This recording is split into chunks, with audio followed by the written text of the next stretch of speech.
ಇಡೀ ರಾಜ್ಯವೇ ಬೆಚ್ಚಿ ಬೀಳುವಂತ ಘಟನೆ ನಡೆದಿದ್ದು ಮೊನ್ನೆ. ಅದು ಮಾಜಿ ಡಿಜಿ ಮತ್ತು ಐಜಿಪಿ ಆಗಿರುವಂತ ಓಂ ಪ್ರಕಾಶ್ ಅವರ ಕೊಲೆ ಪ್ರಕರಣಕ್ಕೆ ಸಂಬಂಧಪಟ್ಟಂತೆ. ಇವನ್ ಪೊಲೀಸ್ ಇಲಾಖೆಯ ಅಧಿಕಾರಿಗಳೇ ಆತ್ಮಸ್ಥೈರ್ಯ ಕುಗ್ಗುವಂತೆ ಮಾಡಿರುವಂತ ಪ್ರಕರಣ ಇದು. ನಿವೃತ್ತ ಡಿಜಿಪಿ ಓಂ ಪ್ರಕಾಶ್ ಕೊಲೆ ಪ್ರಕರಣಕ್ಕೆ ಸಂಬಂಧಪಟ್ಟಂತೆ ಕೊಲೆ ಬಳಿಕ ರೂಮ್ ಲಾಕ್ ಮಾಡಿಕೊಂಡಿದ್ದಂತ ಮಗಳು ಕೃತಿ ಇದ್ದಾಳಲ್ಲ, ಓಂ ಪ್ರಕಾಶ್ ಅವರ ಮಗಳು, ಕೊಲೆ ಆದ ಬಳಿಕ ತನ್ನ ರೂಮ್ ಅನ್ನ ಲಾಕ್ ಮಾಡಿಕೊಂಡಿದ್ದು. ಕೊಲೆ ಕೇಸ್ನಲ್ಲಿ ಕೃತಿ ಮೇಲೆ ಅನುಮಾನ ಬಂದಿದ್ದು ಹೇಗೆ ಹಾಗಾದ್ರೆ ಅನ್ನುವಂಥದ್ದನ್ನು ನೋಡ್ತಾ ಹೋದಾದ್ರೆ ಕೆಲವೊಂದು ವಿಚಾರಗಳು ಈಗ ಗೊತ್ತಾಗ್ತಾ ಹೋಗ್ತಾ ಇದೆ. ತನಿಖೆಗೆ ಬಂದಿದ್ದಂತ ಪೊಲೀಸರು ರೂಮ್ ಲಾಕ್ ಅನ್ನ ತೆಗೆಸಿದ್ದಾರೆ. ಪೊಲೀಸರು ಒಳ ಹೋದ್ಮೇಲೆ ಕಂಡಿತ್ತಂತೆ ಕಾರದ ಪುಡಿಯಲ್ಲಿ ಕೃತಿ ಮುಖದ ಮೇಲೆ ಕಾರದ ಪುಡಿ ಗುರುತು ಪತ್ತೆ ಆಗಿದೆ. ಆಕೆಯ ಮುಖದ ಮೇಲೆ ಕಾರದ ಪುಡಿ ಗುರುತು ಪತ್ತೆ ಆಗಿರುವಂಥದ್ದು. ಯಾಕೆಂದ್ರೆ ಓಂ ಪ್ರಕಾಶ್ ಅವರ ಬಾಡಿ ಮೇಲೆ ಕಾರದ ಪುಡಿ, ಅವ್ರಿಗೆ ಕಣ್ಣಿಗೆ ಕಾರದ ಪುಡಿ ಎರ್ಚ್ಬಿಟ್ಟೆ ಆಮೇಲೆ ಕೊಲೆಯನ್ನು ಮಾಡಲಾಗಿರುವಂಥದ್ದಲ್ಲ, ಅದು ಎಲ್ಲೆಲ್ಲಿ ಸಿಗುತ್ತೆ ಅವ್ರ ಮೇಲೆಲ್ಲ ಅನುಮಾನ ಬಂದೇ ಬರುತ್ತೆ. ಈಗ ರಕ್ತದ ಕಲೆ ಇದ್ದಂಥ ಸಂದರ್ಭದಲ್ಲಿ ಆತ ರಕ್ತ ಚೆಲ್ಕೊಂಡು ಸತ್ತಾಗ ರಕ್ತದ ಕಲೆ ಇದ್ರೆ ಆತನ ಇನ್ವಾಲ್ವ್ಮೆಂಟ್ ಇದೆ ಅಂತ ಅರ್ಥ ಆಗುತ್ತಲ್ವಾ. ಹಂಗೆ ಇಲ್ಲಿ ಕಾರದ ಪುಡಿ ಸಿಕ್ಕಿದೆ ಅಂದ್ರೆ ಈಕೆ ಇನ್ವಾಲ್ವ್ಮೆಂಟ್ ಇದೆ ಅಂತ ಅರ್ಥ ಆಗಿರುವಂಥದ್ದಲ್ಲಿ ಕೊಲೆಯಾದಂಥ ಸ್ಥಳದಲ್ಲಿ ಪತ್ತೆಯಾಗಿತ್ತು 2 ಚಾಕುಗಳು. ಇದರಿಂದ ಪೊಲೀಸರಿಗೆ ಡಬಲ್ ಅನುಮಾನ ಶುರುವಾಗಿದೆ. ಪುತ್ರ ಕಾರ್ತಿಕೇಶ್ ದೂರಿನ ಮೇಲೆ ಇಬ್ಬರ ಮೇಲೂ ಕೂಡ FIR ಅನ್ನ ದಾಖಲು ಮಾಡಿಕೊಳ್ಳಾಗಿರುವಂಥದ್ದು. ಪತ್ನಿ ಪಲ್ಲವಿ ಮಗಳ ಕೃತಿಯನ್ನ ವಶಕ್ಕೆ ಪಡೆದಿದ್ರು ಖಾಕಿ ಪಡೆಯವರು. ಸ್ಟಾರ್ಟಿಂಗ್ ಅಲ್ಲಿ ಹೋದಂತ ಸಂದರ್ಭದಲ್ಲಿ ಪಲ್ಲವಿಗೆ ಈಗ ನ್ಯಾಯಾಂಗ ಬಂಧನ 14 ದಿನಗಳ ಕಾಲ ನ್ಯಾಯಾಂಗ ಬಂಧನಕ್ಕೆ ಒಪ್ಪಿಸಲಾಗಿದೆ. ಮಗಳನ್ನ ನಿಮಾನ್ಸ್ಗೆ ದಾಖಲು ಮಾಡಲಾಗಿದೆ.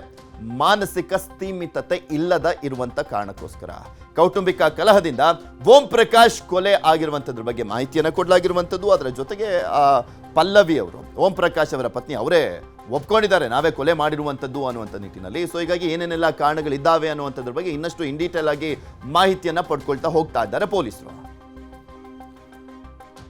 ಡಿಜಿ ಪತ್ನಿಗೆ ಪಶ್ಚಾತ್ತಾಪ ಅಂತೂ ಇಲ್ವೇ ಇಲ್ಲ.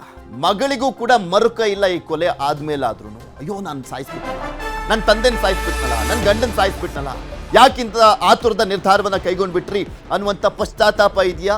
ಇಲ್ಲ. ಮರುಕ ಇದೆಯಾ ಮಗಳಿಗೆ? ನೋ, ಅದು ಇಲ್ಲ. ಚಾಕುವಿನಿಂದ ಚುಚ್ಚಿ ಕೊಂದಿದ್ದಾರೆ. ಭಯನೂ ಕೂಡ ಇಲ್ಲ. ಭಯ ಇದ್ದಿದ್ರೆ 10-15 ಬಾರಿ ಯಾಕೆ ಚುಚ್ತಾ ಇದ್ರು ಹೇಳಿ? ಅಲ್ಲಿ ಒಟ್ಟಿನಲ್ಲಿ ಪೀಕ್ ಲೆವೆಲ್ಗೆ ಹೋಗ್ಬಿಟ್ಟಿದ್ದಾರೆ. ಕೊಲೆ ಮಾಡಲೇಬೇಕು, ಇನ್ನು ಮೇಲೆ ಸಹಿಸ್ಕೊಳಕ್ಕಾಗಲ್ಲ ಅಂತ ಚುಚ್ಚಿ ಕೊಲೆ ಮಾಡಿದ್ರು. ಪಲ್ಲವಿಗೆ ಇನ್ನೂ ಕೂಡ ಹೋಗಿಲ್ಲ ಗಂಡನ ಮೇಲಿನ ಕೋಪ.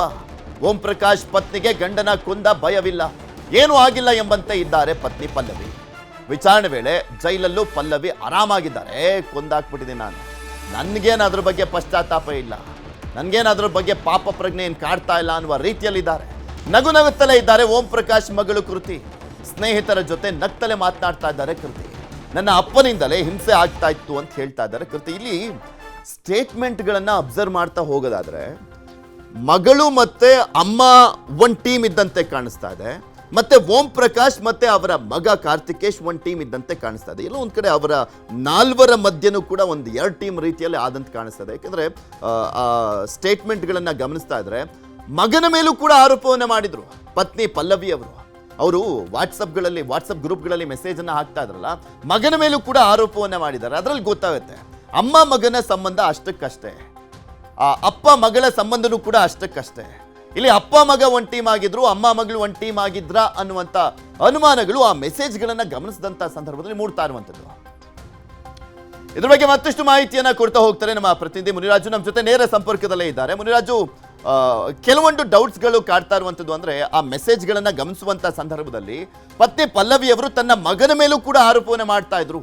ರೈಫಲ್ಸ್ಗಳಿದ್ದಾವೆ, ಅವ್ರ ಗನ್ ಇರುವಂಥದ್ದು, ಅದನ್ನೆಲ್ಲವನ್ನು ಕೂಡ ವಶಪಡಿಸ್ಕೊಳ್ಬೇಕು ಅಂತೆಲ್ಲ ಆರೋಪವನ್ನ ಮಾಡ್ತಾ ಇದ್ರು ಅನ್ನೋದನ್ನ ಗಮನಿಸೋದಾದ್ರೆ ಅಪ್ಪ ಮಗ ಒಂದು ಟೀಮು, ಅಮ್ಮ ಮಗಳು ಒಂದು ಟೀಮ್ ಆಗಿದ್ರು.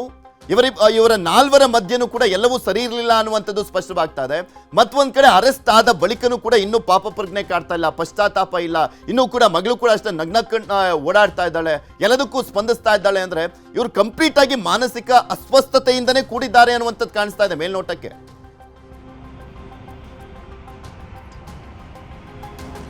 ಪೃಥ್ವಿ, ಏನು ಕೌಟುಂಬಿಕ ಕಲಹದಿಂದ ಈ ಒಂದು ಮಾನಸಿಕ ಒಂದು ಖಿನ್ನತೆಗೆ ಒಳಗಾಗಿ ಈ ರೀತಿ ಕೃತ್ಯವನ್ನು ಎಸಗಿದ್ದಾರೆ ಅನ್ನೋದು ಈಗ ಮೇಲ್ನೋಟಕ್ಕೆ ತನಿಖೆಯಿಂದ ಗೊತ್ತಾಗಿರೋದು. ಈಗಾಗಲೇ ಏನು FIR ನಲ್ಲಿ ಕೂಡ ಏನು ಕಾರ್ತಿಕೇಶ್ ಒಂದು ಪಾಯಿಂಟನ್ನು ಉಲ್ಲೇಖ ಮಾಡ್ತಾರೆ, ಖಿನ್ನತೆಗೆ ಒಳಗಾಗಿ ಈ ರೀತಿ ಒಂದು ಕೃತ್ಯವನ್ನು ಎಸಗಿರುವಂಥ ಸಾಧ್ಯತೆ ಇದೆ, ಅವ್ರ ಮೇಲೆ ಕ್ರಮ ಕೈಗೊಳ್ಳಬೇಕು ಅಂತೇಳಿ. ಅದರಿಂದ ಈ ಮೊದಲು ಕೂಡ ಅವರು ಟ್ರೀಟ್ಮೆಂಟ್ನ ಒಂದು ಹಿಸ್ಟ್ರಿ ಕೂಡ ಇದೆ. ಅದರಿಂದ ಒಂದು ಏನು ಗಂಡ ತನ್ನ ಮೇಲೆ ಒಂದು ಪದೇ ಒಂದು ಕಿರುಕುಳನ್ನು ಮಾಡ್ತಾ ಇದ್ದಾರೆ, ಮತ್ತೆ ಪದೇ ತನ್ನ ಮೇಲೆ ಒಂದು ಜಗಳ ಮಾಡ್ತಾರೆ ಅನ್ನೋ ಒಂದು ಕಾರಣಕ್ಕೋಸ್ಕರ ಈ ಮೊದಲು ಸುಮಾರು ಬಾರಿ ಒಂದು ಜಗಳ ಕೂಡ ಆಗಿರೋದು. ಅದೇ ವಿಚಾರವಾಗಿ ಮೊನ್ನೆ ಕೂಡ ಒಂದು ಜಗಳ ಆಗಿ ಅವರು ಚಾಕುವಿನಿಂದ ಇರಿದು ಓಂ ಪ್ರಕಾಶ್ ಅವರನ್ನು ಹತ್ಯೆ ಮಾಡಿರೋದು ಕೂಡ ಗೊತ್ತಾಗಿರೋದು. ಸದ್ಯ ಈಗಾಗಲೇ ಪಲ್ಲವಿ ಅವರನ್ನು ವಿಚಾರಣೆಯನ್ನು ಮಾಡಿದರೆ ಮತ್ತು ಅವರನ್ನು ಬಂಧನ ಕೂಡ ಮಾಡಿ ಈಗ ಜೈಲಿಗೂ ಕೂಡ ಕಳಿಸಿರೋದು. ಮತ್ತು ಇದೇ ಸಂದರ್ಭದಲ್ಲಿ ಏನು ಓಂ ಪ್ರಕಾಶ್ ಅವರ ಮಗಳು ಕೃತಿ ಇದ್ದಾರೆ, ಅವರನ್ನು ಕೂಡ ಸಾಕಷ್ಟು ವಿಚಾರಣೆ ಮಾಡಿ ಒಂದು ಸ್ಟೇಟ್ಮೆಂಟ್ ಅನ್ನು ಪಡೆದು ಈಗ ಅವರನ್ನು ನಿಮ್ಹಾನ್ಸ್ಗೆ ಒಂದು ಚಿಕಿತ್ಸೆಗೋಸ್ಕರ ಅಲ್ಲಿಗೆ ಒಂದು ಕಳಿಸ್ಕೊಟ್ಟಿದ್ದಾರೆ. ಮತ್ತು ಈಗಾಗಲೇ ಏನು ನಿನ್ನೆ ಕಳೆದ 2 ದಿನಗಳಿಂದ ಏನು ಈ ಒಂದು ಪೊಲೀಸರು ತನಿಖೆಯನ್ನು ಮಾಡ್ತಾ ಇದ್ರು. ಈ ಒಂದು ಸಂದರ್ಭದಲ್ಲಿ ಇಬ್ಬರಿಗೂ ಕೂಡ ಒಂದು ಪಶ್ಚಾತ್ತಾಪ ಆಗಲಿ ಅಥವಾ ಈ ರೀತಿ ಆಯ್ತಲ್ಲ ಅನ್ನೋ ಒಂದು ಬೇಸರ ಕೂಡ ಅವರಲ್ಲಿ ಕಂಡು ಬರ್ತಾ ಇರಲಿಲ್ಲ ಒಂದು ಮಾಹಿತಿ ಕೂಡ ಇರುವಂಥದ್ದು.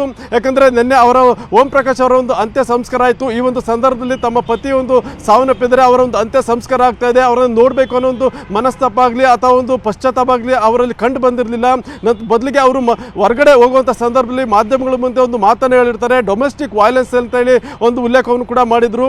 ಅದರಿಂದ ಅವರು ಕೌಟುಂಬಿಕ ಕಲಹಗಳಿಂದ ಸಾಕಷ್ಟು ಬೇಸತ್ತಿದ್ರು ಮತ್ತು ಮಾನಸಿಕ ಖಿನ್ನತೆಗೆ ಒಳಗಾಗಿ ಅವರು ಈ ರೀತಿಯಾಗಿ ಕೃತ್ಯವನ್ನು ಎಸಗಿದ್ದಾರೆ ಅನ್ನೋ ಒಂದು ವಿಚಾರ ಕೂಡ ಕಂಡು ಬರ್ತಾ ಇದೆ. ಮನೆಯಲ್ಲಿ ಎಲ್ಲವೂ ಕೂಡ ಸರಿ ಇರಲಿಲ್ಲ ಅನ್ನೋದು ಇದರಿಂದ ಗೊತ್ತಾಗುತ್ತೆ. ಪೃಥ್ವಿ.